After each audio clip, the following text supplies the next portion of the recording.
귀납적 성경 읽기 세 번째 공부입니다. 이제 오늘부터 이제 방법론에 들어가는데요. 바르게 관찰하십시오. 귀납적 묵상 방법을 제가 세 단계로 말씀을 드렸죠. 처음이 이제 관찰이고요. 두 번째가 해석입니다. 마지막 단계가 적용. 이렇게 우리가 세 가지로 우리가 이제 그 순서를 따라서 볼 텐데 이번 오늘과 그 다음번 우리 성경 공부할 때 두 번째 관찰에 두 차례 거쳐서 관찰에 대해서 우리들이 나누도록 하겠습니다. 제가 어렸을 때 좋아하는 지금도 좋아하고요. 어렸을 때 좋아하는 것이 이제 추리 소설, 또 추리 이런 탐정 이런 영화 같은 것을 굉장히 좋아합니다. 셜록 홈즈 어렸을 때 참 많이 읽었습니다. 그런데 거기에 보면 이제 또 나중에 또 뭐 TV 시리즈의 콜롬보 같은 거 이런 것이 굉장히 흥미진진하게 전개되잖아요. 그래서 이 탐정 또 이제 수사관들 이제 보면 이제 굉장히 이 사람들이 가지고 있는 그 특별한 그 능력이 뭐냐면 다른 사람들과 뛰어난 그 관찰력을 가지고 있습니다. 다른 사람들이 지나치기 쉬운 것을 이 사람들 아주 자세하게 놓치지 않고 세밀하게 관찰하면서 그것을 거기서 단서를 잡아냅니다. 셜록 홈즈 뭐 이상한 모자 쓰고 다니고요. 좀 특별하게 이제 생긴 모자 쓰고 다니잖아요. 그러면서 또 하나 항상 들고 다니는 게 뭡니까? 돋보기를 들고 다니면서 이렇게 그 현장에서 조그만한 것이라도 뭐 실타노락이라도 단서를 찾아내는, 그래서 그것을 가지고 이제 이 문제들 또 사건을 풀어가는 이런 것을 이제 우리가 봅니다. 그래서 사건 해결하는 것은 항상 그 현장, 사건이 벌어진 현장에서 얼마나 많은 단서를 찾아내는가, 거기에 사실 달려 있습니다. 우리가 성경을 볼 때도요, 성경에서 우리가 중요한 것이 이 성경이 현장이라고 우리 생각하시고 이 관찰력을 우리가 기르는 것이 굉장히 중요합니다. 성경 말씀을 우리가 바르게 이해하기 위해서는요, 관찰을 잘해야 됩니다. 그래서 우리가 관찰에 좀 시간을 많이 투자하는 것입니다. 자, 우리가 이 옷을 입을 때 첫 단추를 잘못 꿰면 어떻게 됩니까? 계속 문제가 생기죠. 그래서 첫 단추를 잘 꿰야 되는데, 마찬가지로 관찰을 잘 하지 않으면요, 그 다음 단계는 아무 소용이 없어져요. 관찰을 잘못해버리면 그 다음에 우리가 깨달아야 될 해석, 그 다음에는 그 적용, 이것이 다 틀려져 버립니다. 그래서 우리가 관찰이 굉장히 중요합니다. 자, 우리가 마태복음 이제 1장 1절부터 17절에 있는 말씀을 우리가 이제 한번 찾아볼 텐데요. 길어서 다 보진 않고요. 우리 성경 있으시면 성경을 좀 찾아서 열어놓으시면 좋을 것 같습니다. 마태복음 1장 1절부터 17절에 있는 말씀 우리가 봅니다. 여기에 우리가 잘 아는 대로 우리가 뭐 성경을 한번 읽어볼까? 그러고서 시작하는 데가 어디입니까? 구약 성경부터 시작하면은 너무 구약이 길으니까 보통 시작할 때 신약부터 시작하는데, 신약의 제일 첫 번째 장이 마태복음 1장입니다. 그런데 마태복음 1장이 재밌습니까? 재미없습니까? 재미없죠. 이상한 이름들만 잔뜩 나오고 발음하기도 힘든 이름들만 나오는데, 이름만 계속 나오는데 그것도 누가 누구를 낳고 그렇죠. 자, 아브라함과 다윗의 자손 예수 그리스도의 계보라. 아브라함 이삭을 낳고, 이삭은 야곱을 낳고, 야곱은 유다와 그의 형제들을 낳고, 유다는 다말에게서 베레스와 세라를 낳고, 베레스는 헤스론을 낳고, 헤스론은 람을 낳고, 람은 아미나답을 낳고, 아미나답은 나손을 낳고, 나손은 살몬을 낳고, 살몬은 라합에게서 보아스를 낳고, 보아스는 룻에게서 오벳을 낳고, 오벳은 이새를 낳고, 이새는 다윗왕을 낳았다. 그래서 계속 이어져요. 이게 지금 6절까지밖에 안 읽었습니다. 그런데 우리가 이 보면서 이 마태복음 1장을 이제 읽어보면서 여기에 사실 그래서 우리가 이 이름들만 나오고 재미도 없고 누군지도 모르겠고, 그러니까 그냥 건너뛰기 쉬운 장이 이 족보고요, 1장입니다. 그런데 우리가 예수 그리스도 예수님의 그 족보를 우리가 좀 들어가서 관찰을 좀 해보면 여기에 중요한 메시지들이 담겨 있다는 것을 우리가 찾을 수가 있습니다. 자, 좀 특이한, 우리가 지금 1절부터 6절까지만 읽었는데도 좀 특이한 점이 나오진 않습니까? 족보에 특이한 점이 뭡니까, 여기에서 지금?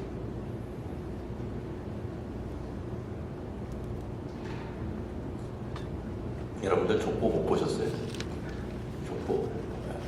좀 뼈대 있는 집안은 다 족보 가지고 있잖아요. 저희 집안은요, 족보가 없어요. 뼈대가 뭐 있는지 없는지는 잘 모르겠는데 하여튼간에 뭐 저희 아버님 그런 거 별로 신경 안 쓰시는 분이라 족보를 본 적이 없는데 제가 결혼을 하면서 제가 이제 결혼해가지고 이제 이제 처갓집에 갔더니 저희 장인이 이런 것을 굉장히 잘 따지시는 분이에요. 그래가지고 우리 집안은 뼈대 있는 집안이라고 그러시더라고요. 그래서 우리 집안은 뼈대가 없나 속으로 이제 그러고 있었는데 우리 그 장인이 이제 족보책을 가지고 나오시더라고요. 족보책 뭐 이렇게 두꺼운 거.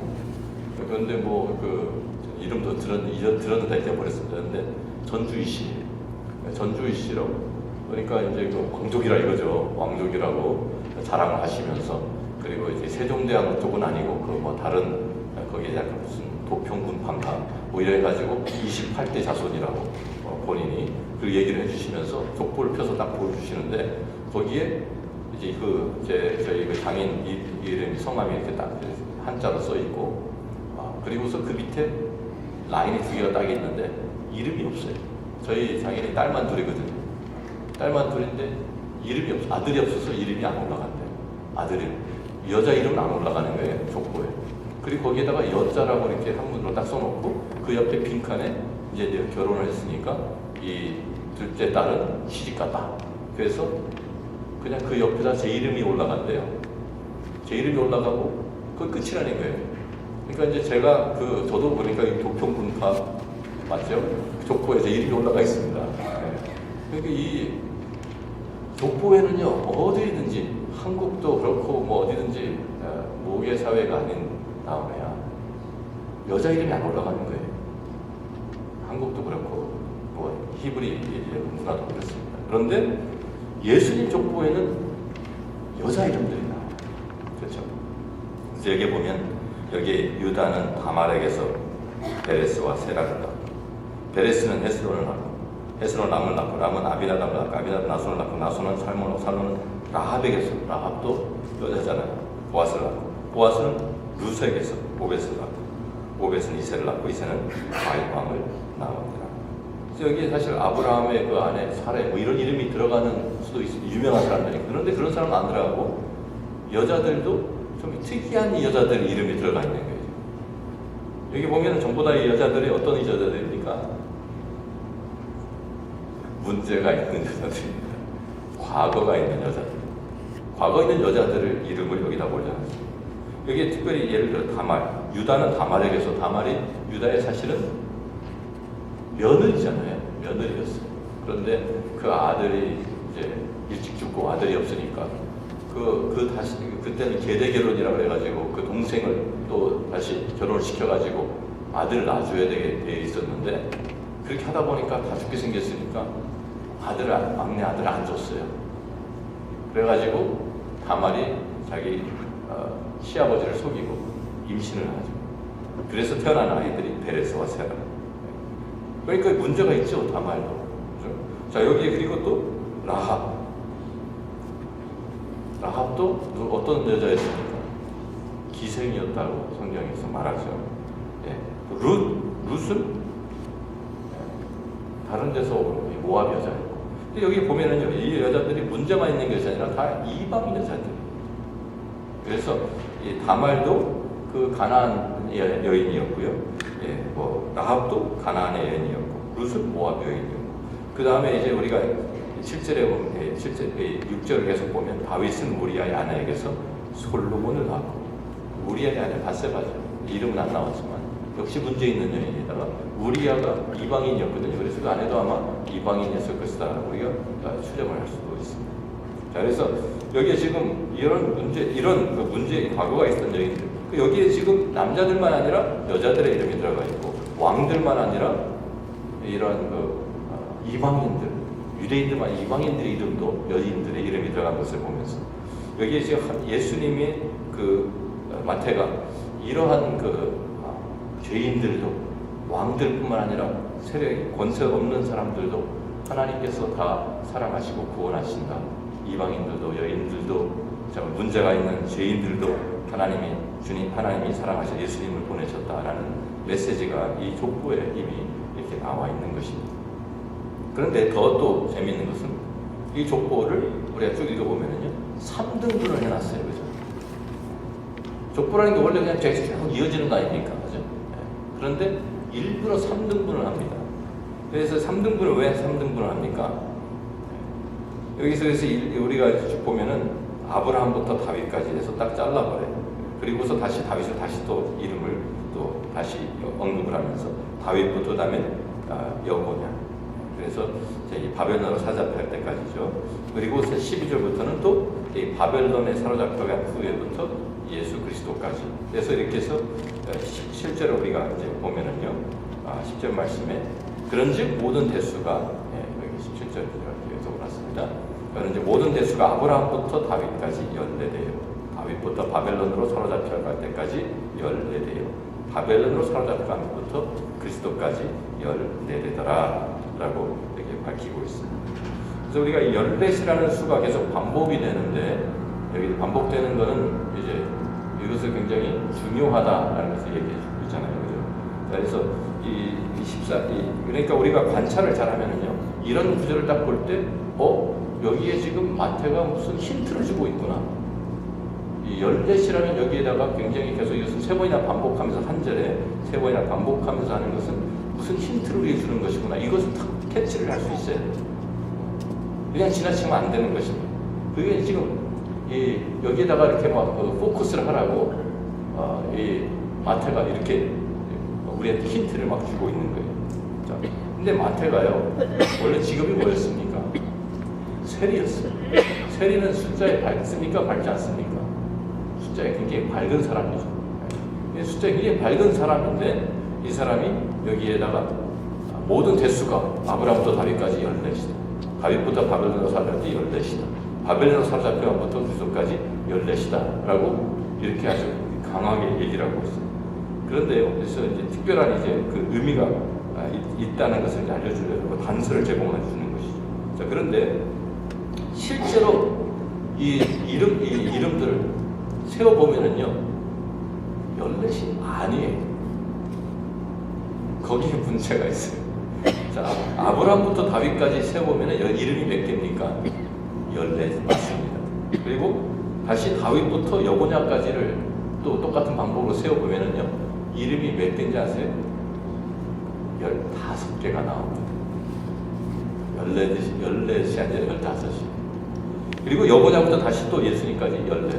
그러니까 처음에는 3등분을 해놨는데 처음은 맞아요. 마지막도 맞아요. 근데 가운데가 하나, 이름이 하나가 더 많아요. 그런데 이 마태가 그거를 모르고 실수로 지금 자기가 기록을 잘못하고 세지를 못해서 이렇게 적어놓은 겁니까? 아니죠. 절대로 이 사람이 실수해서 숫자를 잘못 세가지고 이렇게 적어놓은 것이 아니에요. 알고 있어요, 지금. 14이 아닌 줄 알고 있는데, 그런데도 17절에 계속 14이다 라고 우기고 있는 거예요. 자기도 뻔히 알면서 아닌데도 14이라고 일부러 우겨요. 그러니까 그거는 진짜 특별한 의미를 부여하는 그런 내용이 지금 여기에 달려있는, 그것이 우리가 풀어야 될 하나의 숙제라는 것이죠. 자, 조금 이따 다시 돌아와서 제가 좀 말씀드리겠습니다만, 우리가 그래서 이 성경의 본문에서 이런 것을 우리가 그냥 지나치기 쉬운 그런 본문인데, 거기서 우리가 돋보기를 가지고 열심히 우리가 들여다보기 시작하면, 거기에 우리가 처음에 보지 못했던 단서들이, 또 마태가 우리에게 주려고 하는 그러한 그 단서들을 우리들이 여기서 발견할 수 있다는 거예요. 그리고 그것들이 굉장히 중요한 것이라는 거예요. 그래서 그것을 통해서 현장에서 지금 이 본문이라는, 성경의 본문이라는 이 현장에서 중요한 메시지가 그것을 통해서 우리에게 전달되는 것이거든요. 그래서 우리가 이 수사관들, 또 기자들, 이런 사람들 굉장히 날카로운 눈을 가지고 있는 거예요. 그래서 그냥 웬만한 조금이라도 이상한 것은 그냥 지나치질 않아요, 그 사람. 여기에 무슨 스토리가 있다, 아니면 여기에 무슨 단서가 있다, 여기에 여기 실마리가 있다, 이런 것을 탁 캐치하는 그런 촉이 있는 사람들. 우리가 그런 성경을 읽으면서도 그런 촉을 길러야 돼요. 그러면 그렇게 읽으면 성경이 추리소설같이 읽으면 재미있을까요? 재미없을까요? 재미있는 책이 되는 거예요. 자, 우리가 성경에서 참 항상 어떤 메시지를 발견하면요, 그 메시지를 뒷받침할 수 있는 증거들이 충분하게 제시가 돼야 됩니다. 증거가 없이 그냥 나는 이게 이런 것 같아. 이거는 자기 그냥 개인 의견이 되는 것밖에 안 돼요. 그런데 그것을 가지고요. 우리가 법정에 가면 법정에서 인정해 줍니까? 안 해줍니까?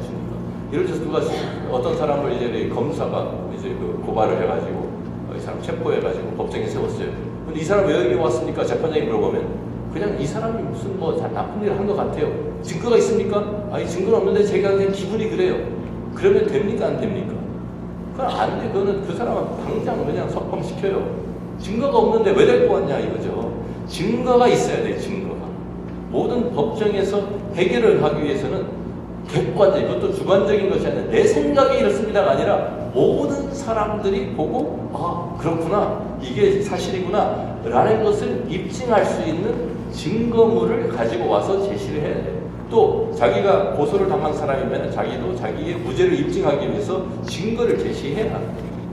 나는 이거 보라고 내가 뭐 예를 들어 알리바이를 갖고 있다든지 나는 그 시간에 거기 없었다든지 뭐 이런 무슨 증거를 가지고 있어야 돼요. 그래야지 입증을 하고 그것을 객관적으로, 나는 이제 주관적으로 우리가 하는 것은 성경을 읽으면서 주관적으로 우리가 보기 시작하면은요, 아무것도 해결이 안 돼요. 당신은 그렇게 보고 나는 이렇게 보고, 당신이 그렇게 이해하고 나는 이렇게 이해하고, 이렇게 하면 안 되는 거예요.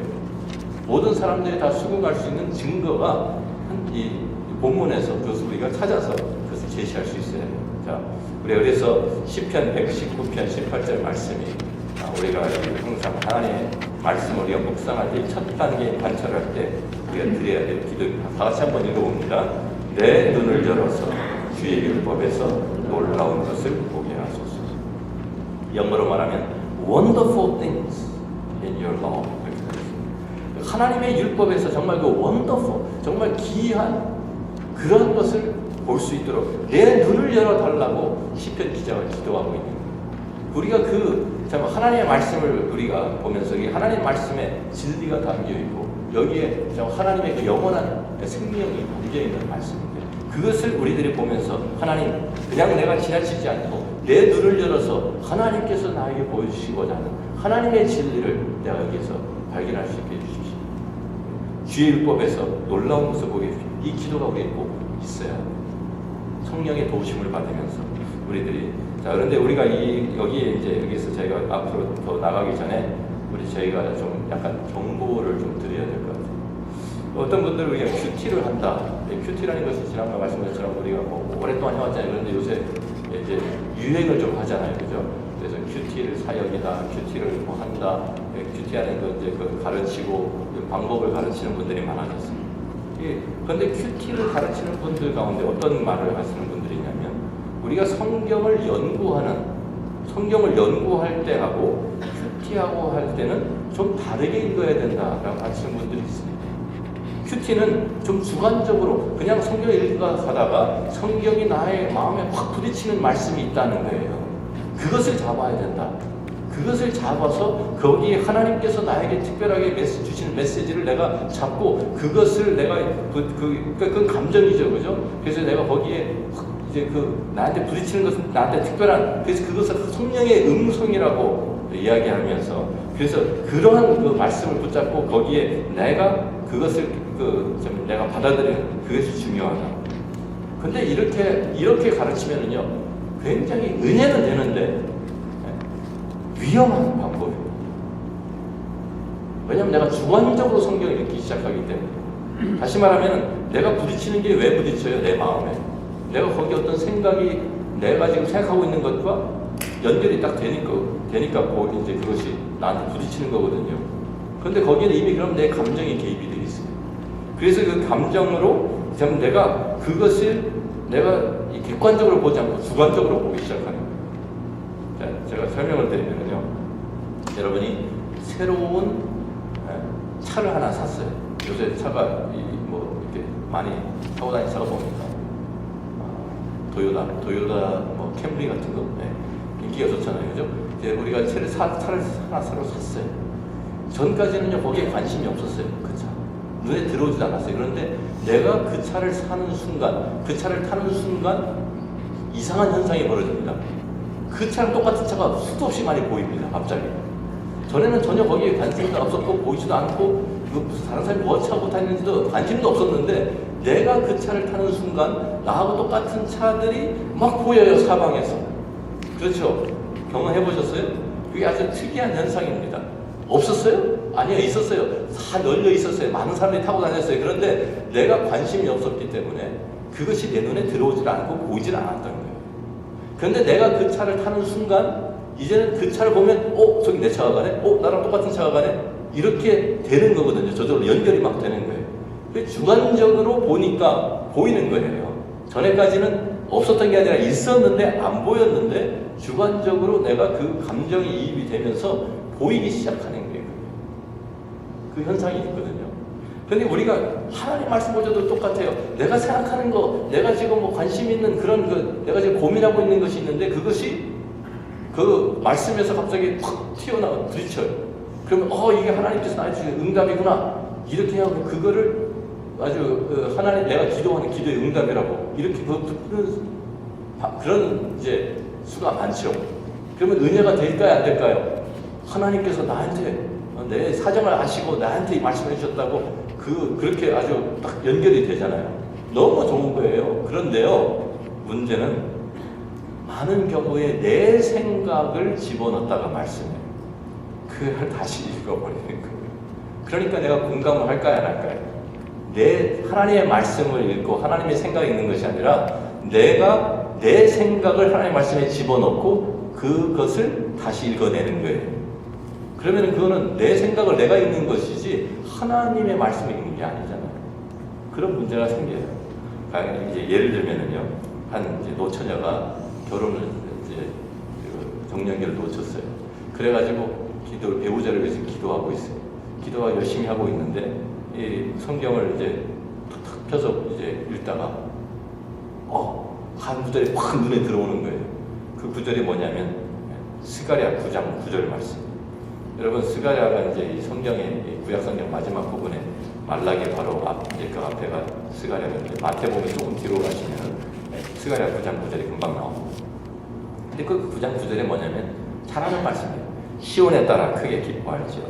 예루살렘에 따라 즐거이 부를지어다. 보라, 내 왕이 내게 임하시나니 그는 공의로우시며 구원을 베푸시며 겸손하여서 나귀를 타시나니 나귀의 작은 것 곧 나귀 새끼니라. 우리 잘하는 말씀이에요. 이게 무슨 말이죠?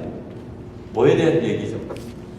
예루살렘 입성하는 예수님이 그거에 대한 얘기잖아요. 그런데 이 처녀는요, 지금 온통 관심이 어디가 있어요? 결혼, 배우자. 그러니까 이 미국 그 말의 속담에 이제 자기가 동경하는 그 이상형을 백마탄 왕자라고 그러잖아요. 그죠? 근데 보니까 백마는 아닌데 나귀를 타고 그래도 시온에 따라 크게 이뻐할지어다 예루살렘에 따라 즐거이 부를지어다 보라, 내 왕이 내게 임하시나니. 근데 이게 그냥 그렇게 타고 머리에서 박혀버린 거예요. 하나님께서 내 기도 응답해 주셨다. 드디어 하나님이 나한테 배우자를 허락하시는구나. 백마 탄 왕자는 아니지만 나귀 탄 왕이 오는다고. 너무 그래서 막 떠들고 다니는 거예요. 사람들한테 하나님 내 기도 응답해 주셨다고. 나 금방 이제 결혼할 거라고. 근데 그 얘기 맞아요? 성경 그렇게 보면 안 되는 거예요. 주관적으로 자기 생각을 집어넣고 자기가 다시 읽은 거예요. 근데 은혜는 되는데 그게 그 말이 아니잖아요. 이게 문제라고. 그러니까 큐티를 한다고 해서 우리가 다른 그냥 내가 느끼는 대로 내가 주관적으로 그렇게 읽으라. 그것이 하나님 우리한테 주시는 말씀이다. 이거는 잘못된 가르침이라고 저는 생각합니다. 성경을 보는 것은요, 항상 성경의 본질적인 메시지가 항상 똑같아요. 그 본문에서 우리가 묵상할 때는 다른 하나님 다른 메시지 주시고 공부할 때는 또 다른 메시지 주시고 이러면 문제가 되잖아요. 하나님의 말씀이 내 환경에 따라서 이랬다 저랬다 하면 안 되죠. 그렇죠? 자, 그렇기 때문에 우리가 하나님의 말씀이 환경에 따라 달라지는 그런 주관적인 방법으로 성경 읽는 것이 아니라 묵상을 하든지 성경을 연구하든지 공부를 하든지 다 동일한 방법으로 성경을 보아야 하는 것입니다.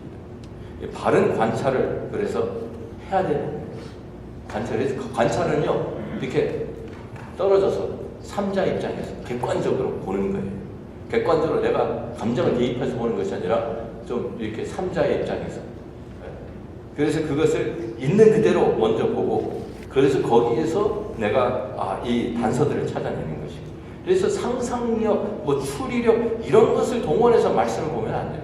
뭐 관상기도하고 이런 이것들도 요새 많이 좀 유행하고 그러는데, 말씀도 그렇게 보려고 하는 사람들이 있어요. 추리력, 우리가 어느 정도 그것을 우리가 이제 뭐 배경이나 이런 것을 우리가 좀 추리할 수 있겠지만, 모든 말씀을 다 이 상상력을 동원해서 이것은 굉장히 또 주관적으로 보이는 것이기 때문에 위험한 것입니다. 자, 제가 이제 거기에 제가 말씀드렸어요. 그렇게 하지 않으면 본문에 확실하게 나타나지 않은 것을 우리들이 자꾸만 상상력을 동원해서 보기 시작하면 사실을 보는 것이 아니라 우리가 만들어내는 소설을 지금 우리가 쓰고 있는 거예요. 그래서 제가 그런 의미에서 우리가 초신자들한테 특별히 제가 이것을 굉장히 좀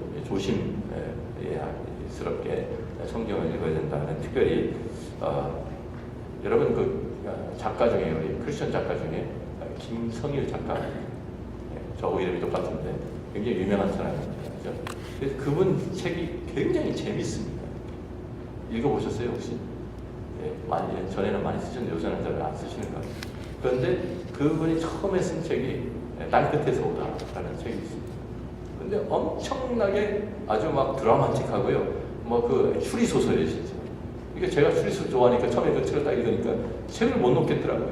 그래가지고 두 권으로 세 권으로 되어 있나 그랬는데 그것을 그냥 하루만에 다 읽어버렸어요. 어떻게 끝나는지 보고 싶어가지고. 그런데 제가 그 책을 읽고 나서 와 재밌는데 거의 문제가 있다. 제 결론이 그거예요. 뭐냐면 이분이 자기는 나름대로 성경을 자기가 연구해가지고 거기에서 나오는 것들을 다 짜맞춰가지고요 추리를 했어요. 그래서 그런데 그거를 이분이 진짜로 믿는 것 같아요. 소설인데 소설을, 그러니까 상상력을 동원해서 소설을 써놓고서 자기 스스로 그것을 믿어버리는 것 같아요. 그러니까 더 위험하죠. 소설인데 자기는 이게 자기 성경 해석이라고 생각하는 거예요. 자기가 여태까지 다른 사람들이 못 찾아낸 그 비밀을 자기가 발견한 거죠. 이건 굉장히 위험한 방법입니다. 성경을 연구하는 거. 그래서 제가 김성일 작가의 책을 제가 별로 권하지 않습니다. 성경을 엉뚱하게 볼 수 있게 되거든요. 상상력을 통해서. 차라리 그것보다는요, 미우라 아야코 같은 분이 쓴, 그분이 쓴 것은 진짜 소설이에요. 소설인데 거기에 성경의 그 진리를, 그 원리를 담아서 제시를 해줘요. 그런 것이 빙점 같은 그런 소설 같은. 그러니까 그런 것이 차라리 낫지. 이 성경을 가지고 성경을 풀어가지고 그것을 짜맞춰가지고 제시하는 그것은 굉장히 위험한 방법이다. 우리가 이렇게 제가 그런 경고의 말씀을 좀 드리고 시작하면 좋겠습니다. 자, 그래서 우리가 이제 이 관찰의 그 방법으로 들어갑니다. 가장 기초적인 이제 관찰은 뭘까요? 굉장히 쉽습니다. 육하 원칙이라고 우리가 알고 있는, 누가 언제 어디서 무엇을 어떻게 왜, 굉장히 기본적인 질문을 가지고 시작하는 거예요.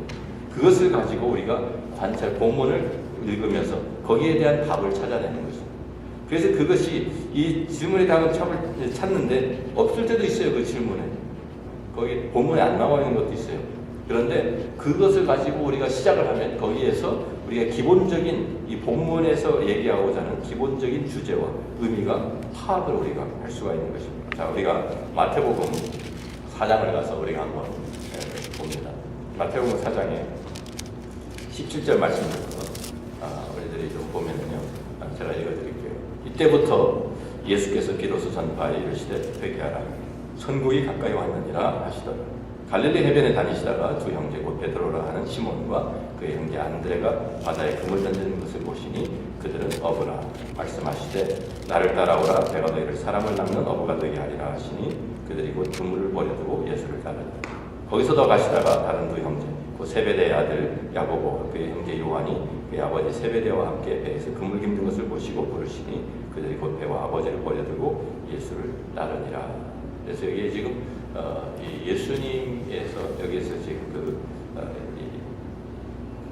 우리가 이 마태복음에 이제 나오는 이제 내용인데요. 자, 우리가 이 6가지 질문 한번 던져면서 우리가 이제 관찰해 봅니다. 자, 이 처음 질문, 누가 여기서 이 주인공이 누굽니까?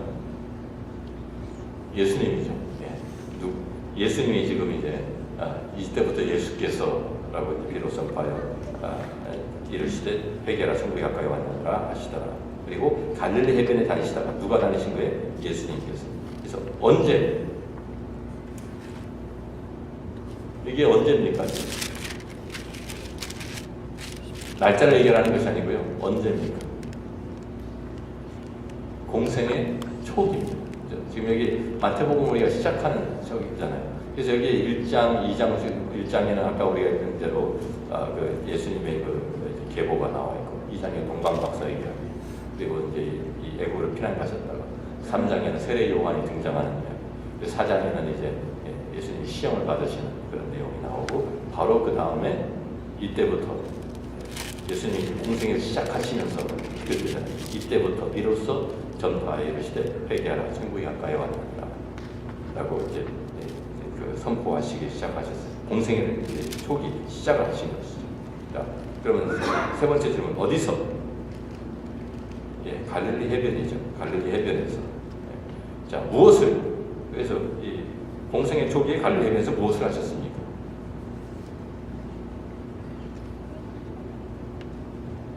뭐 하셨어요? 예, 제자를 부르셨어요. 그죠? 제자들을 이제 부르시고 삼으시는. 그래서 어떻게 제자들 부르셨어요? 따라오라고 초청을 하셨죠. 나를 따라오너라. 초청하셨어요. 자, 근데 그 목적은 뭡니까? 왜 이들을 부르셨어요?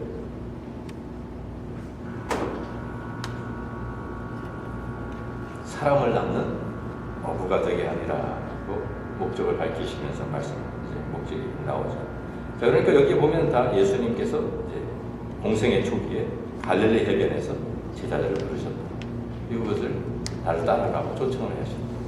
그리고 그 이유는 목적이 있었는데 사랑을 낳는 어부가 되게 하시려고 하셨다. 그러니까 여기에 지금 이것을 보면서 우리가 여러 가지 우리가 여기 이 질문을 던지면서 우리가 관찰을 통해 가지고 인포메이션을 우리가 얻을 수 있는 본문의 주제가 뭡니까? 본문의 그 핵심적인 주제가 제자도죠. 제자를 삼으심, 제자도, 디사이플십. 그러면서 이 제자가 무엇인지를 바로 우리가 알 수가 있어요. 제자가 뭐 하는 사람이에요? 예수님을 따라가는 사람. 그게 제자라는 의미예요. 예수님이 제자가 된다는 것은 예수님을 따르는 사람. 그 말이고요. 그리고서 이 제자가 삼는 사역, 이 제자 삼는 사역은 예수님의 사역 가운데 중요한 것이다라는 우리가 알 수가 있죠. 왜냐하면 다른 아무것도 하시기 전에 공생 시작하시면서 바로 제자들을 부르셨어요. 그래서 공생애 동안 3년 반 동안 많은 사역을 하셨는데 그 중에 제일 먼저 중점을 두고 하신 것이 제자 삼는 사역이었어요. 제자를 부르시고 제자를 삼는 사역이었다. 그리고 제자의 그 펑션, 제자가 해야 될 일이 뭡니까? 여기에 그 목적이 나온 것처럼 제자는 사람을 낳는 사람이 되는 거예요. 다시 말해 재생산을 해야 되는 것이죠. 그래서 우리가 이것을 보면은 마태복음을 우리가 계속 읽어다가 보면은요, 이 처음에 예수님이 공생에 시작하면서 제자에 대한 얘기인데 계속해서 제자의 도에 대한 것이 많이 반복이 되고 있고요. 마태복음 마지막에 가면 예수님께서 무슨 명령을 하십니까? 마태복음 마지막 28장에 거기에 마지막 부분 예수님 부활하신 다음에도 또 포커스를 가지고 말씀하시는 것이 너희는 가서 모든 족속으로 무엇을 삼아? 제자를 삼아. 제자 삼는 사실입니다. 그러니까 그것이 굉장히 마태복음이 지금 중요한 이 테마다, 주제다라는 소리가 알 수가 있습니다. 그러니까 우리가 간단한 그냥 6가지 질문, 누가, 언제, 무엇을, 어디서, 왜, 어떻게 이런 것을 왜 질문을 던지면서 그것만 가지고서도 많은 인포메이션을 우리가 알 수 있고 이 본문이 말하고자 하는 주제가 무엇인지 파악할 수가 있는 거예요. 자, 그래서 우리가 이제 다음에도 계속 이제 관찰에 대해서 얘기하겠지만 중요하게 관찰해야 될 것 중에 하나가 반복되는 단어, 또 표현, 양식, 그 패턴을 우리가 이제 보는 것입니다. 같은 말이 왜 반복이 될까요? 중요하기 때문입니다. 강조하기 위해서. 그러니까 우리가 아이들한테도 강조하려고 하면 자꾸만 한 번 얘기하고 두 번 얘기하고 세 번 얘기하고 자꾸만 강조해서 반복해서 이야기하잖아요. 성경도 마찬가지입니다. 우리가 꼭 알아야 될 것들을 계속 반복해서 우리에게 말을 해줄 때가 많습니다. 그래서 무엇이 강조되고 있는지를 파악하려고 하면 그 무엇이 지금 반복되고 있나 그것을 보면 우리가 알 수가 있어요. 그러면 그 본문의 핵심을 우리가 볼 수 있는 것이죠. 아까 우리가 마태복음 1장 17절로 다시 돌아가서 보면 여기에 그런즉 모든 대수 아브라함부터 다윗까지 14대, 다윗부터 바벨론으로 사로잡힐 때까지 14대, 바벨론으로 사로잡힌 후부터 그리스도까지 14대더라. 그래서 반복 한 절인데 이 1장 13절에 반복되는 것이 뭡니까? 숫자가 반복되고 있잖아요. 14이라는 숫자가. 그러니까 이것이 아까도 말한 중요한 것이라는 것이죠. 여기 메시지가 있다는 것이죠. 그리고 여기 또 반복되는 단어가 뭡니까? 이름이죠. 어떤 이름? 다윗이라는 이름이 반복되고 있어요. 근데 1장을 우리가 다시 돌아가서 보면은요, 사실 다윗이라는 이름이 계속 나와요. 1장 1절부터 시작할 때 아브라함과 다윗의 자손, 예수 그리스도의 계보라. 그리고 아브라함부터 쭉 해서 다윗, 이세는 다윗 왕을 낳으니라. 그리고 6절에 다시 다윗 또다시 시작을 하죠. 그래서 일부러 다윗에서 끊어가지고 14이라는 것을 만들고 다윗부터 또 시작해가지고 또 이제 계속 나아갑니다. 그리고 다시 17절에 또 다윗이라는 이름을 두 번이나 반복하고 있는 거예요. 그러니까 1장에 지금 1절부터 17절까지 다윗이라는 이름이 5번이 나와요. 다윗이라는 이름이 굉장히 중요하게 지금 반복이 되고 있고요. 14이라는 숫자가 계속 반복이 되고 있어요. 그 두 개가 연결이 되어 있어요. 자, 제가 전에 이제 한번 말씀드렸는데, 이 히브리, 이제 그 유대 사람들이 히브리어에 자음만 있습니다. 모음이 없습니다. 그래서 우리가 자음만 22개를 가지고 있어요. 그래서 거기에다가 이제 우리가 이제 다윗 영어로 쓰면 우리가 D-A-D-I-D 이렇게 쓸 거 아닙니까? 그죠? 그런데 모음을 빼버리면 뭐가 나옵니까? 남는 게 D, B, D밖에 남지가 않아요. 그죠? 그런데 우리가 이스라엘 가보면은 지금도 이 사람들이 모음을 안 써요. 모음 다 빼놓고 그냥 쭉 써놨는데 그것을 다 읽어요. 옛날에 그 유대 사람, 이제 히브리어로 성경을 가르칠 때 아이들한테 그냥 성경을 읽어주면서 하나씩 짚어주면서 단어를 짚어가면서 그래서 읽어줘요. 그러니까 DBD가 나오면 데이빗 이렇게 하면 그것을 아이가 따라 읽으면서 이거는 데이빗이라고 읽어야 되는 거구나 이렇게 배우는 거예요. 그러니까 옆에서 아버지가 읽어주지 않으면 성경을 못 배우게 돼 있었어요. 그렇게 배우는 거예요. 기억하고. 그래서 이 사람들이 기억력이 좋잖아요. 그래서 이 사람들이 그렇게 그 성경을 배우고 했는데 원래 왜 그렇게 할 수밖에 없었냐면 모음이 없었어요. 나중에 모음을 학자들이 만들어 붙였죠. 읽기 쉽게 하려고. 너무 복잡하고 힘드니까. 자, 그런데 이 다윗이라는 이 이름, DBD라는 이 글자 세 개를 이 사람들이 또 아라비아 숫자가 없었어요. 그러니까 숫자를 표기하려면 이 모음은 없고 자음 22개 가지고 그것으로 숫자를 그 밸류를 준 거예요. 처음부터 시작해서 처음 나오는 알레프라는 A와 1, 그 다음에 베이 2 이런 식으로 해서 1, 2, 3, 4, 5, 6, 7, 8, 9, 10까지 가고 그 다음에 11번째를 20, 30, 40, 50, 60에서 100까지 가고 100, 그 다음에는 200, 300, 400 이렇게 그리고 그것을 조합을 해가지고 숫자를 만들었어요. 자, 그러니까 어떤 단어든지 숫자가 나오는 거예요. 숫자로 표기를 할 수가 있는 거예요. 그죠? 자, 그런데 이 DBD는요, D가 몇 번째 글자냐면요, 네 번째 글자예요. A, B, C, D 이건 똑같아요. 네 번째 글자고 B가 와우라고 하는데 그것은 여섯 번째 글자예요. 그러니까 이 DBD를 넷, 여섯, 넷 하면은 다 더하면 숫자가 뭐가 나옵니까? 합이 14이 나오죠. 14. 그러니까 이 DBD의 밸류가 14인 거예요. 그래서 계속 마태가 우기고 있는 게 지금 열렛이라고 아닌데도, 왜냐하면 다윗이라는 그 이름하고 연결시키려고. 그래서 지금 왜 그게 중요합니까? 지금 이 예수님의 그 족보를 이야기하면서 바로 예수님이 구약에서 약속한 바로 다윗과 같은 메시아다, 그것을 이야기하고 싶어서 지금 이렇게 지금 그 족보도 3등분 해놓고 이러면서 열렛이라고 우기면서 이야기를 하고 있는 거예요. 그것이 우리한테 힌트를 준 거죠. 그런데 이 히브리어를 아는 사람들은, 유대인들은, 유대인을 위해서 마태복음 썼잖아요. 유대인들은 이것을 읽으면서 바로 그게 캐치가 되는 거예요. 우리는 잘 이해가 안 되는 수 있었지만 처음 읽는 유대인들은 열렛 데이빗이네, 연결이 되는 거예요. 이게 다윗이네, 예수님과 다윗이라고 하는 거구나. 예수님을 다윗의 자손, 새로운 다윗, 메시아, 그 메시지가 여기에서 그 지금 족보를 통해 가지고 우리에게 전달하고 있는 것이죠. 그 반복되는 단어가 얼마나 중요합니까? 메시지를 담고 있는 거예요. 여호수아, 우리가 또 1장 5절부터 9절에 있는 말씀을 우리 한번 찾아가 봅니다. 여기에도 반복된, 여기는 표현이 있습니다. 여기에서 그래서 지금 여호수아 1장 5절부터 9절에 있는 말씀 우리가 한번 살펴보면요, 성경 있으시면 성경을 찾으셔도 좋을 것 같습니다. 여호수아 1장 5절부터 9절 제가 읽습니다.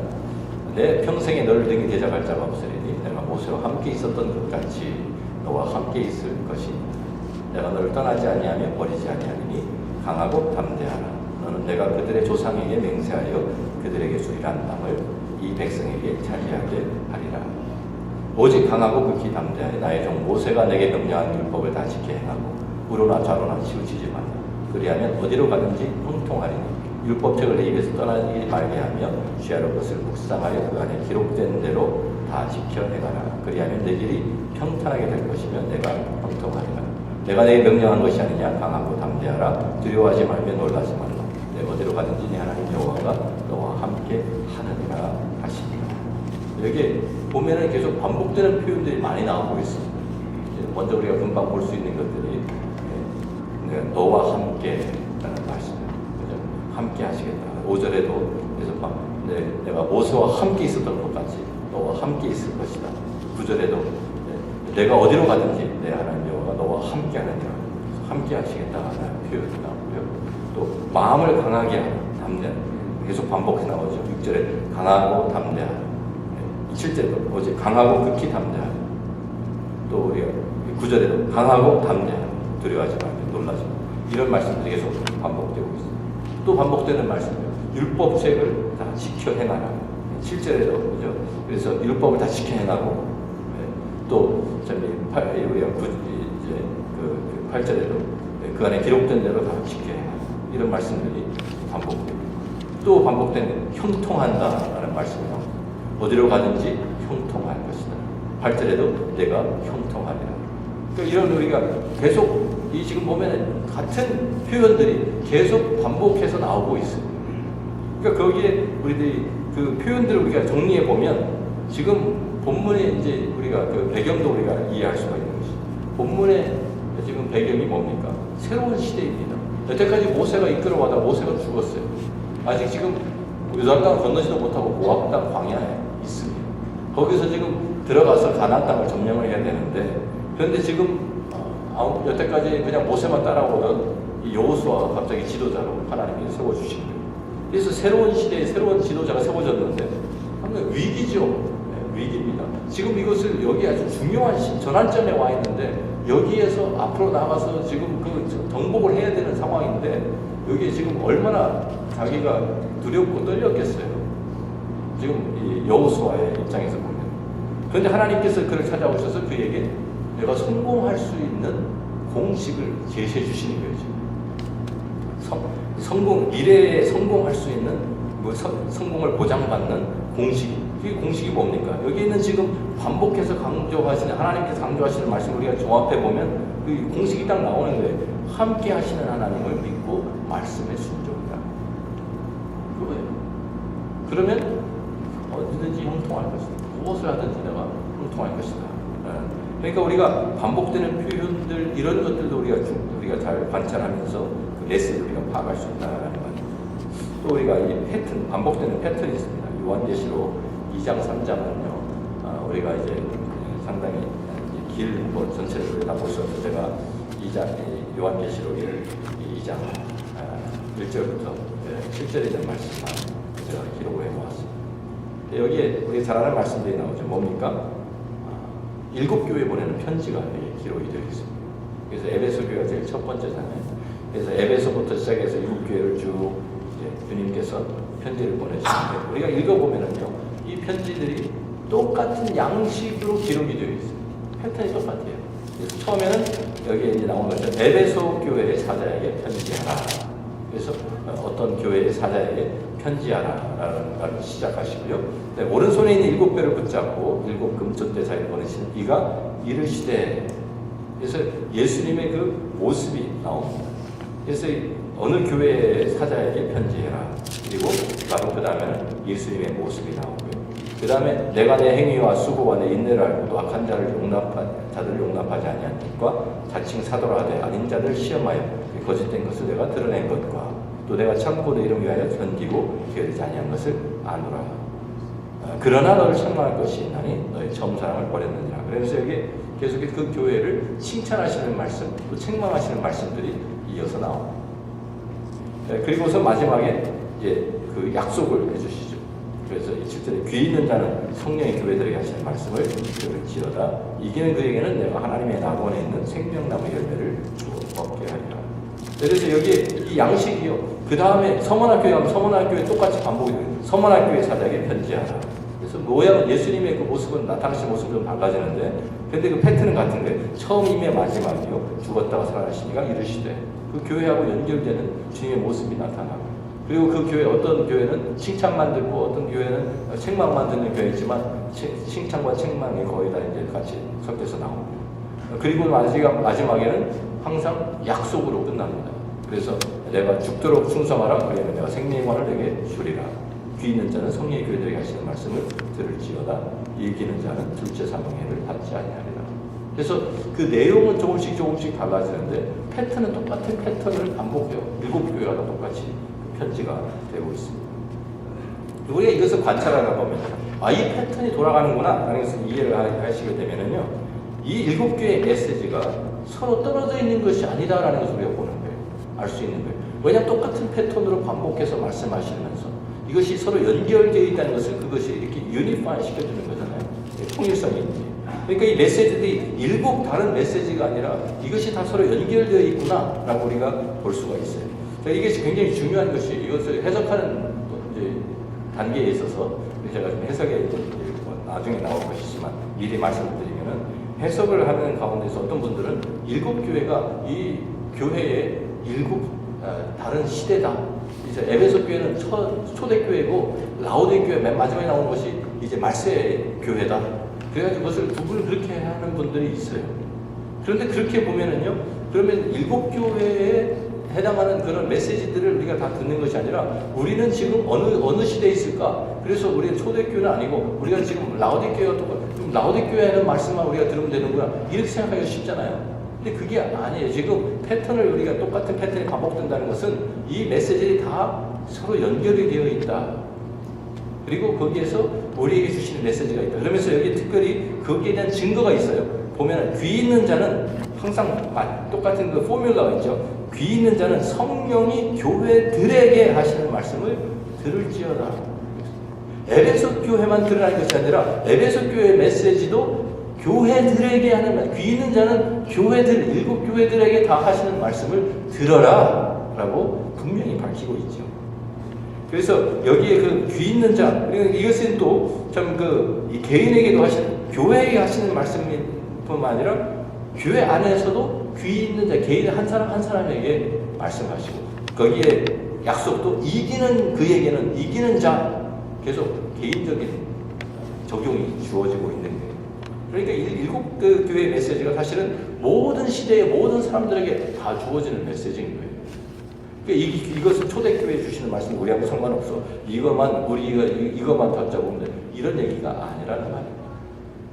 일곱 교회의 메시지가 다 계속 연결이 되어 있다는 우리에게 다 필요한 말씀이라는 것을 성령이 귀 있는 자는 성령이 교회들에 하시는 말씀을 들을지어다. 이게 말씀이 반복되면서 계속 나오거든요. 에베소 교회도 서머나 교회도 버가모 교회도 계속 귀 있는 자는 성령이 교회들에 하시는 말씀을 들을지어다. 그걸 보면 우리가 이것들을 우리가 다 우리가 받아야 될 말씀인 것을 우리가 알 수 있는 것이죠. 자, 그래서 이 패턴 같은 것을 통해서도 우리가 메시지를 파악할 수 있는 것입니다. 우리가 뭐 그다음 사사기에도 그런 패턴이 나오죠. 그래서 뭐 범죄, 그 범죄하면은 뭐 우상을 섬기고 그러다가 보면은 이제 그 이방인들한테 압제를 받게 되고, 그래서 거기서 하나님한테 막 이제 하소연하고 막 기도하면 하나님께서 이제 구원을 베푸시죠. 사사를 보내시고, 사사를 통해서 구원이 이루어지면은 또 다시 또 이제 편안한 생활을 하다가 또 사사가 사라지면 또 범죄하는, 이게 사이클이 반복되는 것이 사사기에 나오는 또 패턴이거든요. 이런 패턴을 알고 있으면 하나님께서 주시고자 하는 메시지가 무엇인지 우리가 파악할 수 있다는 거예요. 그래서 우리가 오늘 시간이 많이 갔습니다. 자, 여기 다음번에 계속해서 관찰의 방법을 우리가 다루게 되는데요. 이래서 관찰이 중요합니까? 중요하지 않습니까? 중요합니다. 굉장히 중요합니다. 제일 중요합니다. 다른 거 넘어가기 전에 우리가 뭐 저기 해석을 어떻게 하고 뭐 적용 어떻게, 그거는 나중에 제일 중요한 게 관찰. 관찰만 잘해도요 성경 우리가 바로 이해할 수 있어요. 그러니까 우리가 관찰에다가 시간을 투자하셔야 돼요. 열심히 우리들이 하나님 말씀을 우리가 사모하면서 하나님 말씀 가운데 거하시는 우리 모두가 되기를 바랍니다. 질문 없으시죠? 기도하겠습니다.